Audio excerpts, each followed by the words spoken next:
Hello दोस्तों, इस video में हम समीकरण युग्म को प्रतिस्थापन विधि से हल करना सीखेंगे। तो ये हमारे पास दो समीकरण दे रखी हैं, x + y = 14 और x - y = 14। तो सबसे पहले तो इस समीकरण को कुछ नाम दे देते हैं, यानी कि इसको नाम देते हैं समीकरण नंबर 1 और इसको नाम देते हैं समीकरण नंबर 2। तो प्रतिस्थापन विधि से हल करना है तो क्या करेंगे, इन दोनों समीकरण में से किसी एक समीकरण को उठाएंगे। ठीक है, तो मैं ले लेता हूँ समीकरण नंबर 1। समीकरण 1 को यहाँ पे लिख देंगे, यानी कि x + y = 14। अब इस समीकरण में से x का मान या y का मान निकाल देंगे और x का मान या y का मान निकालने के बाद उसका जो भी मान प्राप्त होगा उसको समीकरण नंबर 2 में रख देंगे। तो हम यहाँ पे x का मान निकाल देंगे, तो x बराबर क्या होगा, 14 - y। ये हो गया, इसको समीकरण नंबर 3 मान लेते हैं। ठीक है, अब x का मान जो भी प्राप्त हुआ है उसको समीकरण नंबर 2 में रख देंगे।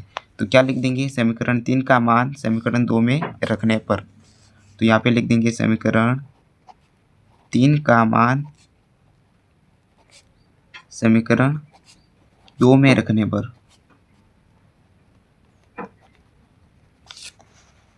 तो क्या करेंगे, x का मान समीकरण 2 में रख देंगे। सबसे पहले तो समीकरण 2 को यहाँ पे लिख देंगे, यानी कि x - y = 4। अब x का मान रख देंगे। ठीक है, तो x का मान क्या है, 14 - y। तो 14 - y और ये माइनस के y पहले से हैं, इसको तो वैसे के वैसे लिख देना है। फिर है बराबर 14। अब क्या करेंगे, ये भी माइनस का y है और ये भी माइनस का y है, तो माइनस माइनस क्या होता है, प्लस। तो इन दोनों को जोड़ देंगे, यानी कि माइनस के y और माइनस के y कितना हो जाएगा, -2y। -2y और बराबर है 14 और इस 14 को इधर भेज देंगे, यानी कि कितना हो जाएगा, -14। सॉरी, यहाँ पे 4 है। ठीक है, तो ये होगा 4 और -14 होगा। ठीक है, अब क्या होगा, -2y बराबर क्या होगा, 14 में से 4 को घटा देंगे तो कितना होगा, -10, क्योंकि बड़ी संख्या के आगे माइनस है तो माइनस का 10 होगा। अब यहाँ से y का मान निकाल देंगे, तो y का मान क्या होगा, -10/-2। ठीक है, ये इंटू में है तो सामने जाके बट्टे में होगा और ये माइनस माइनस कैंसिल हो जाएगा और 2 के पाड़े से 10 कट जाएगा, यानी कि 5 बार कटेगा। तो y का मान प्राप्त हो गया है 5। अब क्या करना है, जो y का मान प्राप्त हुआ है उसको समीकरण नंबर 3 में पुट करेंगे। जो y का मान मिला है हमें उसको समीकरण नंबर 3 में रखेंगे तो x का मान मिल जाएगा। ठीक है, तो यहाँ पे लिख देंगे y का मान समीकरण 3 में रखने पर।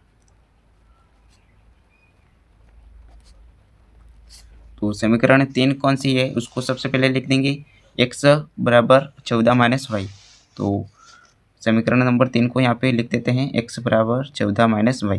अब यहाँ पे y का मान रख देना है। ठीक है, तो x बराबर क्या होगा, प्लस के 14 और माइनस का हो जाएगा 5। ठीक है, माइनस है उसको तो माइनस लिखना ही है और y का मान 5 है तो 5 लिख देना है।